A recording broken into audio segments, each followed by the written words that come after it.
Bien, estamos hablando entonces de las formas autocompositivas bilaterales, ¿ya?, que vamos a ocupar en materia civil. Hemos hablado de las formas autocompositivas bilaterales extrajudiciales, como son la transacción y como son la mediación. Y corresponde ahora que hablemos de aquellas que se dan en un juicio, es decir, las formas autocompositivas bilaterales, ¿ya?, judiciales. En primer término, vamos a hablar de el avenimiento. Y lo vamos a definir como un acuerdo, ¿ya?, que las partes logran directamente en virtud del cual ponen término al juicio, expresándoselo al tribunal. ¿Ya? Esto es súper sencillo, ¿ya? Simplemente las partes que están ya en un juicio, ¿ya?, lograron conversar y lograron llegar a un acuerdo, ¿ya? Y este acuerdo se traduce en un escrito que se conoce como avenimiento, ¿ya?, una forma no adversarial, autocompositiva, ¿ya?, que tiene entonces la posibilidad de terminar el conflicto. Donde se ve mucho el tema del avenimiento, se ve en los juicios de policía local, ¿ya? En los juzgados de policía local se ve todo el tiempo, ¿ya?, los avenimientos. ¿Por qué? Porque es más fácil, ¿ya?, atendido los montos que están involucrados, ¿ya?, que se pueda llegar a un acuerdo, ¿ya? Entonces, sobre la base de eso, ¿ya?, tenemos un sinfín de avenimientos que buscan terminar entonces con el procedimiento.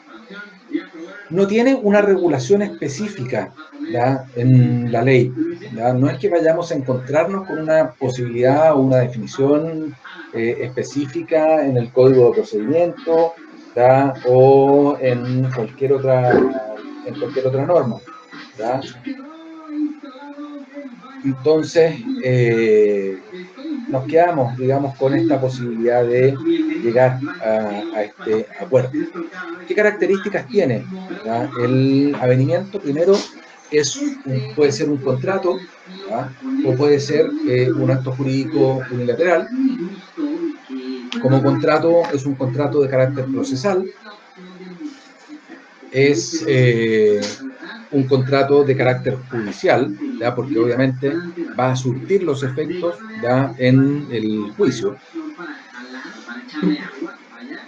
Es, en caso de que vaya a ser suscrito por un representante, va a tener que contar específicamente con las facultades para poder acordar ese avenimiento. Paréntesis. Cuando nosotros hablamos de la capacidad en materia procesal, decimos cualquier persona es capaz, ¿da?, tal como la regla civil, salvo aquellos que han sido declarados incapaces, ¿ya?, por una sentencia judicial. Y o se encuentran declarados, digamos, interdictos, o son menores, ¿ya?, el loco demente, el sordomudo, ¿ya? Cuestión que ya manejamos en cuanto a capacidad. Y en cuanto a las reglas de comparecencia, nos vamos a encontrar con que el artículo 7 del Código de Procedimiento Civil nos dice, ¿ya?, cuáles son las facultades que va a tener el representante para comparecer, ¿ya?, judicialmente. Y dividimos este artículo en dos partes, ¿ya?, en un inciso primero y en un inciso segundo. Un inciso primero que tiene características de corte general, ¿ya?, y un inciso segundo, ¿ya?, que tiene normas de carácter más específico.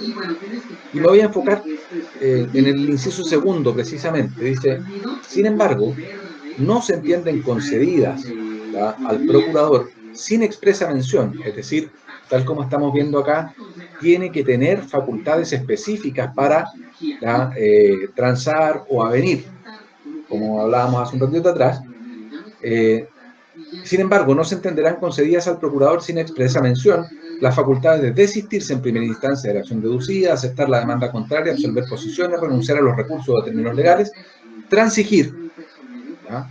Método autocompositivo, bilateral, no judicial, comprometer, otorgar a los árbitros facultades de arbitradores, aprobar convenios o percibir, ¿ya? Entonces, nos encontramos con estas posibilidades, ¿ya?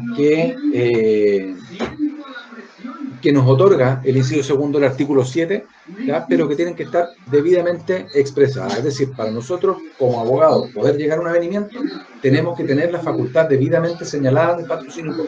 ¿Ya? ¿Estamos claros? Entonces, decíamos, tiene que tener las facultades. En quinto lugar, ¿ya? Ese avenimiento, cuando ha sido pasado ante el tribunal competente, pone término al conflicto y tiene la calidad de una sentencia, es decir, es un equivalente jurisdiccional, ¿ya? Y como equivalente jurisdiccional puede ser, ¿ya?, sometido a cumplimiento, ¿ya?, en caso de que una de las partes, valga la redundancia, no cumpla, ¿ya?, con lo que se acordó en su oportunidad. ¿Ya? Entonces, nos encontramos con este primer método autocompositivo, bilateral, judicial, un avenimiento. Insisto, es un acuerdo entre las partes, ¿ya?, en la que no existe intervención de un tercero, ¿ya? Es decir, el juez no hace nada más que aprobar el acuerdo. ¿Estamos? Conciliación, otra forma, ¿ya? Profesor, disculpe una consulta. Con respecto, usted dice que estas son autocomposiciones judiciales bilaterales, ¿cierto? Donde no hay intervención de un tercero, por lo tanto deberíamos encasillarlas en las autocomposiciones no No asistidas. asistida. Pero ¿Sí? este representante no es un tercero que interviene. No, porque el representante, vamos a ponerlo derechamente en la persona del abogado, ¿ya? El abogado está actuando con un mandato, ¿ya? Y en ese mandato donde se le faculta transigir, avenir, percibir, convenir y todo el tema, ¿ya?, ese mandatario está actuando por cuenta y riesgo del mandato, ¿ya? No está decidiendo porque se le ocurrió decidir, sino que está decidiendo por instrucción, ¿ya?, por instrucción de su representante, ¿ya? Cuando hablamos de un tercero cuando hablamos de este tercero que sí está presente en una autocomposición asistida, estamos hablando de este tercero imparcial que acerca las posiciones de las partes, como en el caso del mediador, o propone bases de un acuerdo, como lo vamos a ver ahora en la conciliación. ¿Se entiende? Perfecto.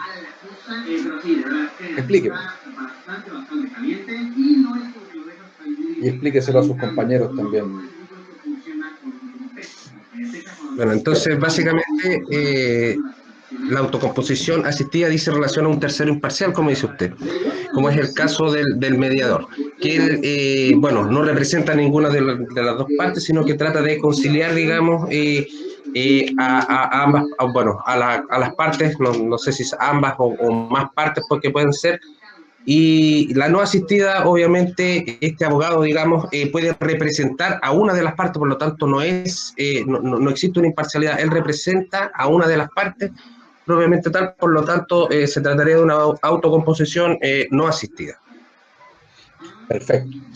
¿El resto lo entiende de la misma forma o no? Doña Susana.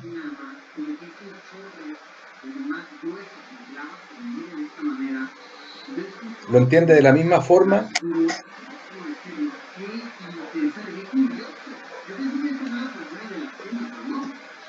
Pero active el micrófono, pues.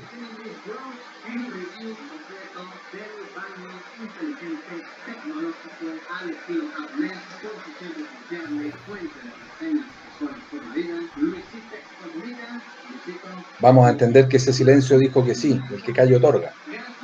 Don Heriberto. No puedo prender el micrófono.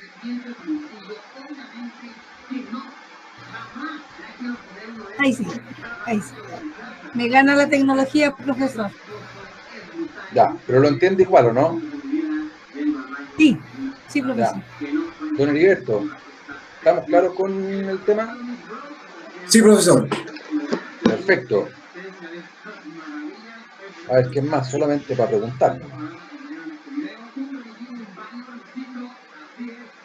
Doña Bárbara.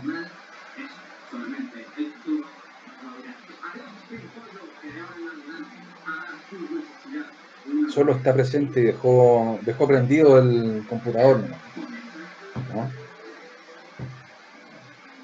Le insisto, la idea, esto va a aparecer durante harto tiempo un monólogo, ¿ya? En el que yo voy hablando y yo. Pero la idea es que ustedes también puedan intervenir y puedan participar, ¿ya? Para no agotarme yo también. Profesor, Dígame, don Carlos. consulta, usted, bueno, ha hablado de estos métodos, ¿verdad? Pero no ha hablado de lo articulado, ¿dónde se encuentran precisamente estos métodos de avenimiento, de conciliación dentro del texto legal? No sé si, imagino que el Código de Procedimiento Civil. Les acabo de decir que ¿Mm? en el caso de la transacción, ¿ya? Estamos hablando de un contrato civil, ¿ya? Sí. Y de hecho, vuestro compañero Yerko leyó el artículo 2446. Así ¿Ya? es. Ahí está, la transacción. Ujú. La mediación, ¿ya? ¿Dónde la vamos a encontrar? La vamos a encontrar principalmente en la ley 19968, que es la ley de tribunales de familia. Respecto del avenimiento, les dije que no existe una norma específica donde nos diga, mire, este es el avenimiento o en esto procede avenimiento. ¿Ya? Es una cuestión de corte más general, ¿ya? Y la entendemos dentro de las posibilidades de terminar este conflicto. ¿Ya? Me queda claro, profesor. Perfecto. Por último, hablamos de la conciliación. La conciliación, a diferencia del avenimiento, es un método autocompositivo, bilateral, judicial, asistido.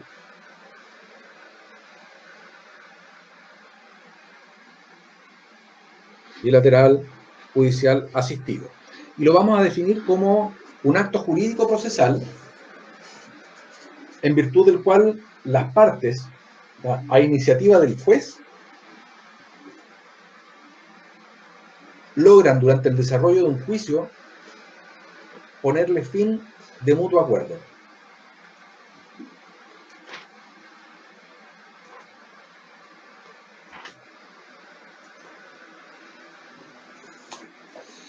Entonces, acto jurídico procesal en virtud del cual, de carácter bilateral, en virtud del cual, a iniciativa del juez que conoce el proceso, logran durante el desarrollo las partes ponerle término, ¿ya? A través de mutuo acuerdo. Esta es una definición que está dada por el profesor Juan Colombo Campbell. ¿Dónde tiene su regulación? ¿Ya? La conciliación, a propósito de lo que preguntaba recién don Carlos, la tiene en el Código de Procedimiento Civil, ¿ya? Específicamente en el artículo 262. ¿Y qué es lo que dice? Dice, en todo juicio civil en que legalmente sea admisible la transacción, con excepción de los juicios o procedimientos especiales de que tratan los títulos 1, 2, 3, 4 y 16 del libro tercero, una vez agotados los trámites de discusión y siempre que no se trate de los casos mencionados en el artículo 313, el juez llamará a las partes a conciliación y les propondrá personalmente bases de arreglo. ¿Ya? Es decir, partamos de la base de que la conciliación siempre se va a dar durante la tramitación de un juicio, ¿ya? Y en la tramitación del juicio se va a dar no solamente como una posibilidad, ¿ya? Sino que se da como una obligación, ¿ya?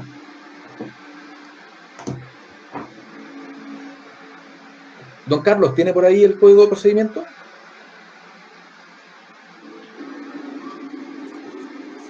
Váyase, Sí, profesor. váyase al artículo 795. y específicamente al número 2. Lea el encabezado del artículo 795 y leas el número 2.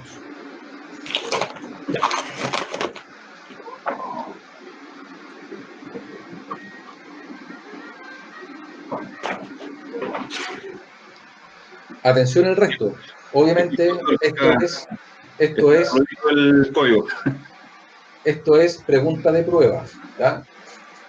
Doña Susana a mí me conoce y sabe que el que advierte no es traidor. ¿Ah? Han sido notificados.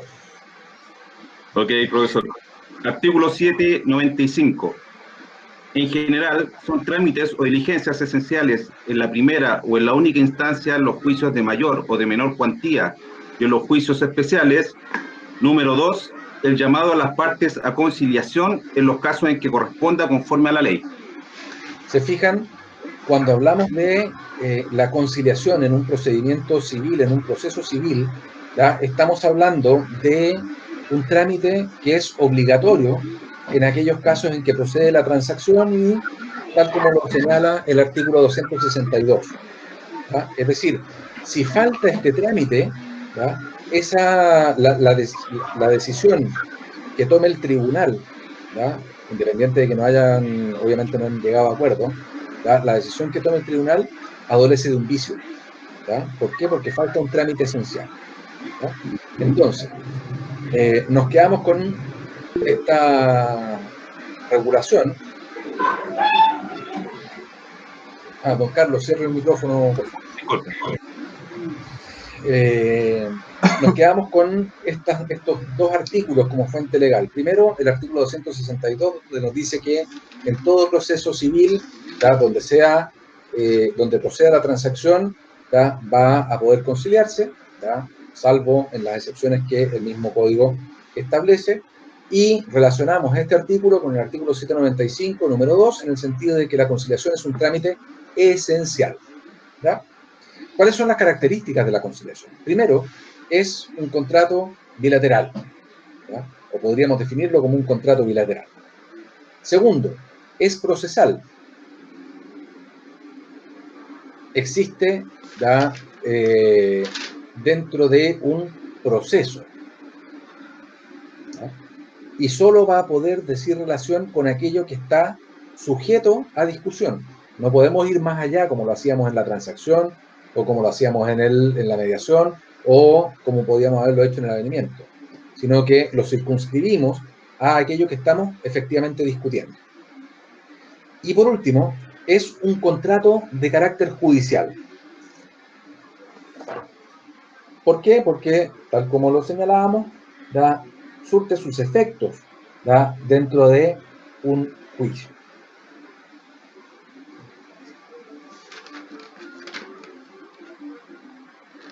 El artículo 267 del CPC nos dice: de la conciliación total o parcial se levantará acta que consignará solo las especificaciones del arreglo.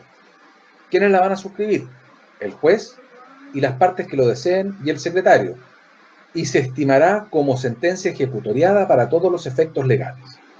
Se entenderá como sentencia ejecutoriada para todos los efectos legales. Es decir, terminada o agotada la etapa de discusión, ¿ya? El juez está obligado a llamar a las partes a una conciliación. Y aquí se pueden dar dos alternativas. La primera, ¿ya? Que efectivamente se produzca, ¿ya? Y en ese caso se levantará el acta, la firman las partes, la firma el juez, la firma el secretario, y tiene el carácter de sentencia, o, lo que es lo mismo, se transforma en un equivalente jurisdiccional, es un equivalente jurisdiccional, o bien puede fracasar la conciliación y en ese caso el juicio sigue adelante. ¿Se entiende? Sí, profesor, disculpe. Entonces, para que vayan ¿no era ustedes poniendo... ¿Cómo era qué? el artículo? ¿Cuál era el artículo? Disculpe. 262, 262 en relación al 795 Sí. número 2. Y Ya, este muchas último gracias. era el 267. ¿Ya? Como ustedes pueden ver, ¿ya? existe esta posibilidad de autocomposición, y esta autocomposición, a diferencia de la autotutela, implica sí o sí un acuerdo de voluntades, ¿ya? Es decir, la principal diferencia que encontramos entre los dos métodos de solución de conflictos está precisamente en aquello. En la autotutela hay una sola voluntad que actúa, ¿ya? Ojo por ojo, diente por diente. Es decir, si tú me robaste, ¿ya? Yo te corto las manos, ¿ya? O si tú me robaste, yo te castigo, ¿ya? Y por otro lado nos encontramos con la autotutela, ¿ya? Unilateral o bilateral, dependiendo del tipo, donde existe una manifestación de voluntad. Unilateral, hay una manifestación de voluntad de la parte, ¿ya? El desistimiento, la renuncia, ¿ya? Y bilateral, cuando tenemos un acuerdo, ¿ya? De voluntades. Y aquí nos encontramos entonces con la transacción, este contrato civil que produce efectos procesales, la mediación, ¿ya? Esta posibilidad de resolución alternativa de conflictos, como se le ha denominado, y donde actúa un tercero imparcial, ¿ya? Que acerca las posiciones de las partes, mas no propone, ¿ya? Las soluciones. Y después nos encontramos con aquellas que parten o toman parte en un proceso, como el avenimiento, que es un acuerdo de las partes, o la conciliación, que es una manifestación de la voluntad de las partes, pero a proposición del tribunal, ¿ya? Podría ser que en una eventual prueba se les pida, ¿ya? El poder hacer un paralelo entre estas instituciones. Entonces, para que lo destaquen, lo marquen, lo pongan con rojo, con verde, con amarillo, fosforescente, como ustedes estimen pertinente. Un tercer tipo de forma de solucionar los conflictos es la heterocomposición o el proceso. Y aquí ya nos metemos a un tema más, un poco más árido, y que dice relación con nuestra pega, ¿ya? Con nuestros juicios, con nuestros procesos, con la aplicación de ciertos procedimientos para poder lograr el objetivo que nosotros estamos persiguiendo. ¿Y cuál es ese objetivo? Obtener, ya sea la generación de un derecho, o ya sea el reconocimiento de un derecho, o la declaración de un derecho.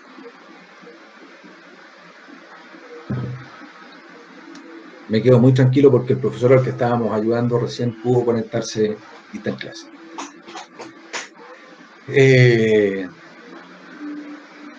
Si tuviéramos que conceptualizar, ¿ya?, el proceso, diríamos que es una secuencia o serie de actos que se desenvuelven progresivamente con el objeto de resolver, mediante un juicio de autoridad, un conflicto que ha sido puesto en su conocimiento,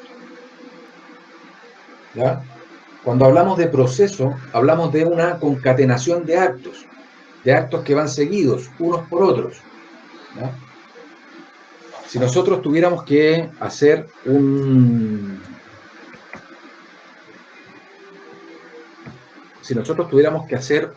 dibujo, ¿ya?, del proceso, haríamos algo como lo que van a ver a continuación.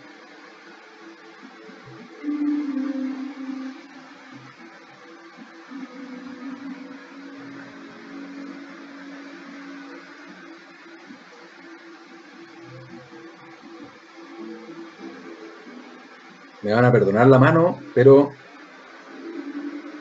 es lo que hay.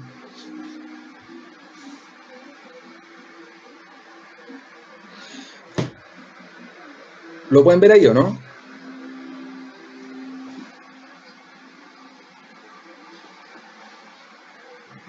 Se ve en negro. Se ve negro. Se veía algo. Se veía algo. Comienzo.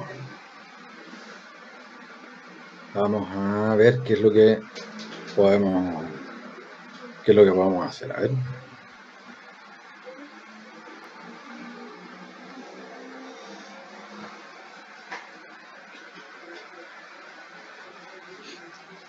¿Y por ahí? Ahí está claro, ahí se ve.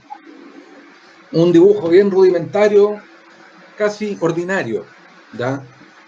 Por no decir bien ordinario, ¿ya? Pero de algo que sirve a la tecnología, y uno que no es muy ducho con los dibujos, sirve de algo. Acá nos encontramos con distintas etapas de un proceso. Si nosotros tuviéramos que dibujar un juicio ordinario, ¿ya? Haríamos este dibujo, ¿ya? Que empieza con una sentencia, perdón, que empiezan con una demanda que se notifica al demandado. Este tiene la posibilidad de contestar, de esto se confiere traslado, vamos a ir viendo eso ya más adelante, réplica, traslado, dúplica. Conciliación, lo que veíamos recién, esta etapa obligatoria del proceso civil. Fracasó la conciliación, ¿ya? Prueba. Aquí vamos a agregar las observaciones a la prueba, ¿ya? Hasta que el juez llega a dictar sentencia. Si nosotros tomamos la definición que acabamos de dar de proceso, decimos que es una secuencia o serie de actos que se desenvuelven progresivamente. 1, 2, 3, 4, 5, 6, 7, 8. Si tuviéramos que enumerar. ¿Ya? ¿Con qué objeto? Con el objeto de que el juez aquí resuelva aquello que se está pidiendo acá. ¿Se entiende?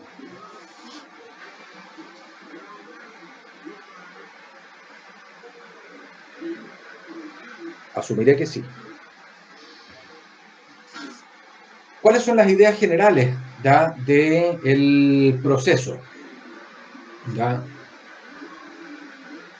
Primero, hay ciertos conceptos que se relacionan en el proceso y que nosotros vamos a ir repitiendo a lo largo de este curso.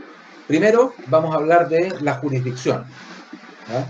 Esta facultad o la razón por la cual un juez actúa, ¿ya?, sobre las partes para poder solucionar un conflicto. El profesor Cristian Maturana, ¿ya?, ha definido la jurisdicción como el poder de ver que tienen los tribunales, ¿ya? No es necesario que anoten en esta etapa esta definición porque lo vamos a ver más adelante. El poder de ver que tienen los tribunales para conocer y resolver por medio del proceso, con efecto de cosa juzgada, los conflictos de relevancia jurídica que se promuevan en el orden temporal dentro del territorio de la República y en cuya solución le corresponda intervenir, ¿ya? Entonces, es este poder de ver, es esta obligación que tiene el juez, ¿ya?, la jurisdicción. Poder guión deber, no poder deber con B corta, ¿ya?, sino que de deber, ¿ya? Entonces vamos a hablar durante este curso de la jurisdicción, de este poder deber, de esta obligación que tiene el tribunal, que tiene el juez específicamente, de resolver aquello que ha sido puesto en la esfera de su conocimiento. Vamos a hablar de la acción, ¿ya? Para que se ponga en movimiento el aparataje jurisdiccional, ¿ya?, tenemos que empezar por alguna parte, ¿ya? Y ese empezar por alguna parte dice relación con una acción.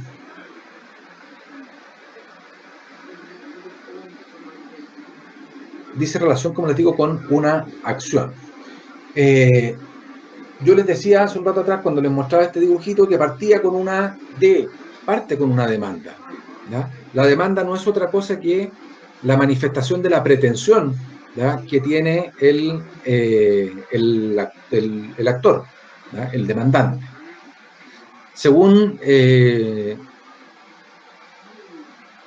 profesor Alcalá Zamora, ¿ya?, la acción podría ser conceptualizada como el derecho subjetivo público, ¿ya?, de carácter constitucional, consistente en excitar o poner en funcionamiento, ¿ya?, la actividad jurisdiccional del Estado. ¿ya? Es decir, es lo que da el puntapié inicial al trabajo de un tribunal. En tercer lugar, vamos a reconocer el término de pretensión, ¿ya?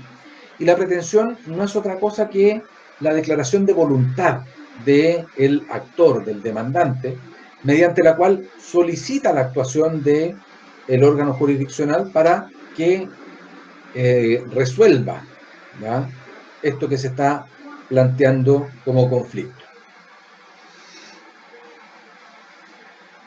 Otro concepto que también se va a repetir y que para nosotros es un principio es el del debido proceso, ¿ya?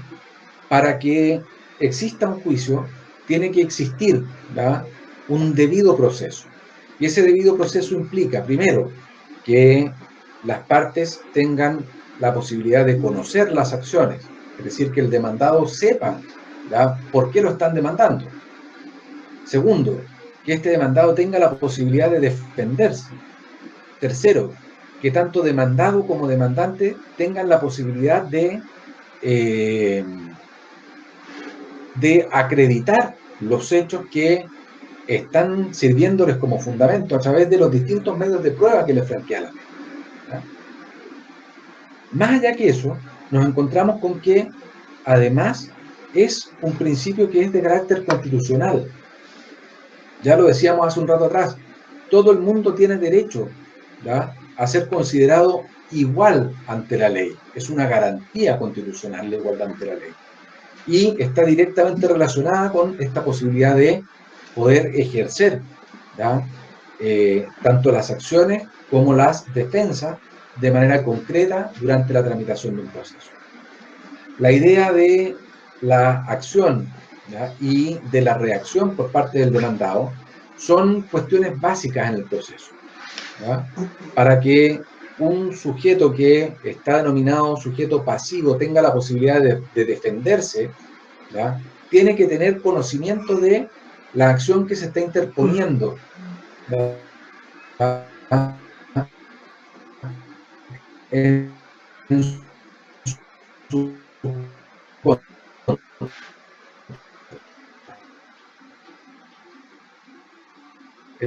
Es decir, realmente tiene la posibilidad de intervenir, ¿ya?, en el proceso. Finalmente, cuando hablamos de este proceso, tenemos que asignarle cierta cantidad de funciones o ciertas funciones. Y aquí vamos a hacer una división y vamos a hablar de una función privada y una función que es pública. En la privada, ¿ya?, es una forma de poder satisfacer los intereses de las partes, ¿ya?, en un procedimiento judicial, ¿ya? Es decir, en un juicio hay alguien que va a ganar y que, ergo, va a satisfacer su pretensión. Y en el ámbito de la función pública, ¿ya?, implica asegurar efectivamente, ¿ya?, que se pueda, ¿ya?, lograr la resolución del conflicto a través de el ejercicio de la jurisdicción, ¿ya? Entonces nos quedamos con esas dos funciones. Una función privada que busca satisfacer la necesidad a través de este proceso con la determinación de la resolución que toma el juez, y por otro lado una función pública, ¿ya?, que busca asegurar que el proceso funcione, que el órgano jurisdiccional se mueva y se promueva, digamos, la solución de los conflictos de relevancia jurídica. ¿Estamos claros? Bien, señores, yo sé que tenemos clases hasta, creo que las 9:20, pero por hoy vamos a llegar hasta acá, ¿ya?, con esta primera parte.